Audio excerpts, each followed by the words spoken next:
नमस्कार दोस्तों, मैं अजिंक्य पाटिल आप सभी का स्वागत करता हूं हमारे अपने YouTube चैनल यंग सनातनी में। दोस्तों, क्या आपको पता है देवराज इंद्र के सारथी का नाम क्या है? यदि पता है तो कमेंट बॉक्स में बताइए, यदि नहीं पता तो यह वीडियो आप अंत तक देखिए।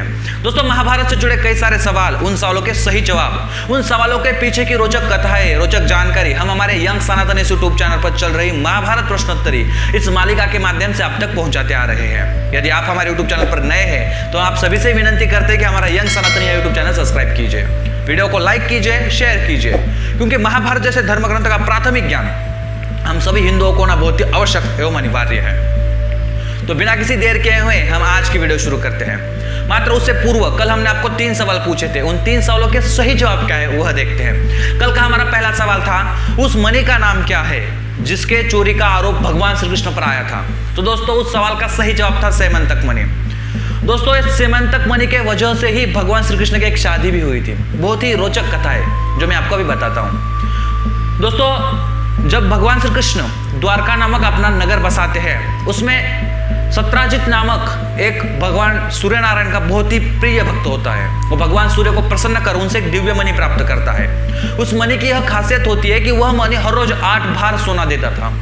उस मणि के प्रभाव से हमेशा उसके आसपास ऐश्वर्य एवं समृद्धि संपन्नता रहती थी और बहुत ज्यादा सोना, बहुत ज्यादा समृद्धि, बहुत ज्यादा लक्ष्मी वहां पे आती थी।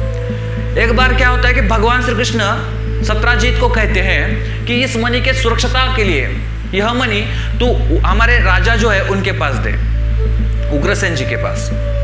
तो सत्राजित बहुत ही धनलुब्ध होता है और वह भगवान श्री कृष्ण की यह बात नहीं मानता। वह मणि वह अपने भाई प्रसेनजीत को देता है और प्रसेनजीत उस मणि को धारण कर वन में चला जाता है। वन में जाने के बाद एक सिंह जो है उस प्रसेनजीत को खा जाता है, उसके घोड़े को मार डालता है और वह मणि वो निगल लेता है। उसके बाद सिंह आगे जाने के बाद वहां पे जाम्बुवंत जो है, जो श्री रामायण में भी जिनका उल्लेख मिलता है, प्रभु रामचंद्र के बहुत ही खास रहे हैं, वह जाम्बुवंत उस सिंह को मार देते हैं और उससे वह मणि छीन लेते हैं और वो मणि अपने बच्चों को खेलने के लिए दे देते हैं। इधर जब अपना भाई वन से वापस नहीं आया, यह बात सत्राजित को पता चलती तो वो बड़ा क्रोधित होता है और वो विचार करता है कि इसमें हो ना हो भगवान श्री कृष्ण का ही हाथ है, उसने ही इस मणि के लोभ से मेरे भाई को वन में मार डाला। जब भगवान श्री कृष्ण को पता चलता है कि यह लांछन मेरे ऊपर लगाया जा रहा है, तो उस मणि का शोध करने के लिए भगवान श्री कृष्ण वन में चले जाते हैं। वन में जाने के बाद वह देखते हैं कि वहां पे प्रसेनजीत को मार दिया है किसी सिंह ने, उसका घोड़ा भी वहां पे मरा पड़ा हुआ है। फिर उस सिंह के पैरों के निशान देखते देखते भगवान श्री कृष्ण आगे जाते हैं, तो आगे देखते हैं तो आगे वो सिंह भी मरा हुआ है और उसके आगे जाम्बुवंत के वहां पे पैर दिखते हैं। तो भगवान श्री कृष्ण उसके पीछे पीछे जाते तो वो जाम्बुवंत की गुफा में जाते। वहां पे जाने के बाद देखते हैं कि छोटे से बच्चे जो उस मणि के साथ खेल रहे हैं। तो भगवान श्री कृष्ण वो मणि लेने के लिए जाते हैं, तो उस समय जाम्बुवंत विरोध करने के लिए वहां पे क्रोधायमान होकर आता है कि मेरे बच्चों से यह मणि छीनने वाला तू कौन है। और उसके बाद भगवान श्री कृष्ण एवं जाम्बुवंत में बहुत ज्यादा युद्ध होता है। 2-3 दिन नहीं 7 दिन तक वह युद्ध चलता है। जब वह थक जाता है और वह आखिर हार मान लेता है और समझ जाता है कि यह भगवान श्री कृष्ण है, कोई आम नहीं, तब भगवान श्री कृष्ण को शरण आकर उनसे माफी मांगता है और वह दिव्य मणि भगवान श्री कृष्ण को देता है। मात्र उससे पूर्व भगवान श्री कृष्ण से विनती करता है कि मेरी कन्या है जाम्बुवंती, इसका भी स्वीकार कीजिए। और उसी समय भगवान श्री कृष्ण जाम्बुवंती का स्वीकार करते हैं, जो भगवान श्री कृष्ण की 8 पट्ट रानियों में से एक थी। तो यह थी उस सेमंतक मणि की कथा और हमने पूछा हुआ है कल का सही जवाब। तो कल का हमारा दूसरा सवाल था, उस सर्प का नाम क्या है जिसे देवराज इंद्र ने जन्मेजय द्वारा किए गए नाग यज्ञ से बचाया था? तो दोस्तों, उस साल का सही जवाब तक्षक था।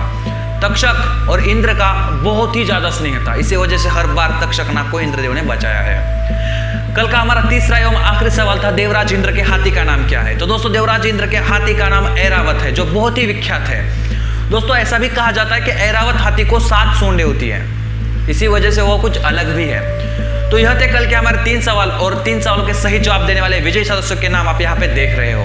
यदि आपको भी लगता है कि विजयी सदस्यों की जगह पर आपके नाम हो, तो दोस्तों बिना किसी देर किए हुए हमने वीडियो अपलोड करने के बाद 1 घंटे के अंदर हमने पूछे सवालों के सही जवाब अपने कमेंट बॉक्स में दिए, तो आपका नाम भी इस जगह पर हो सकता है। दोस्तों यदि आपने हमारी पिछली वाली वीडियो नहीं देखी जिसमें ऐसे ही महाभारत से जुड़े कई सारे रोचक तथ्य बताए हैं, इसमें ऐसे ही महाभारत से जुड़े रोचक कथाएं, रोचक सवाल, उसके सही जवाब हमने दिए हैं, तो हमारे महाभारत प्रश्नोत्तरी इस पूरी प्लेलिस्ट की लिंक हमने नीचे डिस्क्रिप्शन में दी है।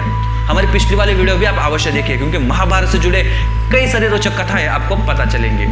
तो दोस्तों बिना किसी देर के हुए आज के 3 सवाल क्या है वह देखते हैं। तो आज का हमारा पहला सवाल है, इंद्र के उस सभागृह का नाम क्या है जिसे भगवान श्री कृष्ण के कहने पर इंद्रदेव ने यादवों के उपयोगार्थ दिया था, जिसके लिए आपको पर्याय दिए जाते हैं। आपका पहला पर्याय है वैवस्त, दूसरा पर्याय है सुधर्मा, तीसरा पर्याय है नंदन, चौथा एवं आखिरी पर्याय है शुभंकर।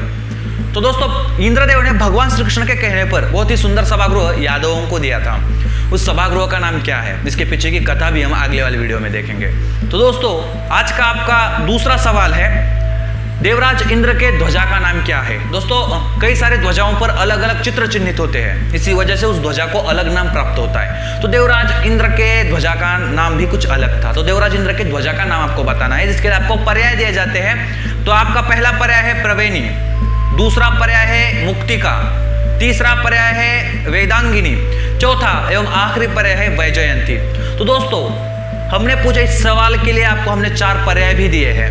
तो क्या था देवराज इंद्र के ध्वजा का नाम? कहीं से भी ढूंढिए, गूगल पर ढूंढिए, किसी अपने से बड़े जानकार को पूछिए, पूरा महाभारत धर्म ग्रंथ में ढूंढिए, लेकिन हमें यह बात अवश्य बताइए। तो दोस्तों आज का आपका तीसरा एवं आखिरी सवाल है, देवराज इंद्र के का नाम क्या है, जिसके लिए आपको पर्याय दिए जाते हैं। आपका पहला पर्याय है दारुक, दूसरा पर्याय है मातली, तीसरा पर्याय है सुवर्चा, चौथा एवं आखिरी पर्याय है आधिरथ। दोस्तों हमने आपको आज के 3 सवाल पूछे हैं। इन 3 सवालों के सही जवाब यदि आपको पता है तो वीडियो हर रोज हम 7 बजे अपलोड करते हैं। 7 से 8 बजे तक हमने पूछे 3 सवालों के सही जवाब आपको देने हैं। यदि आपने दिए तो आपका नाम भी अगले वाले वीडियो में विजयी सदस्य की जगह पर हो सकता है। दोस्तों आज के लिए इतना ही, लेकिन यदि आपको महाभारत से जुड़े कुछ भी सवाल है तो हमें कमेंट बॉक्स में आप अवश्य पूछिए। उस सवाल का जवाब देने का प्रयास हम अवश्य करेंगे, क्योंकि हर रविवार हम Q&A सेक्शन लेने वाले हैं, जिसमें सवाल आपके होंगे और जवाब हमारे। यदि आपको वीडियो पसंद आए तो वीडियो को लाइक कीजिए, वीडियो को शेयर कीजिए, और आज के लिए इतना ही। जय श्री कृष्णा, वंदे मातरम।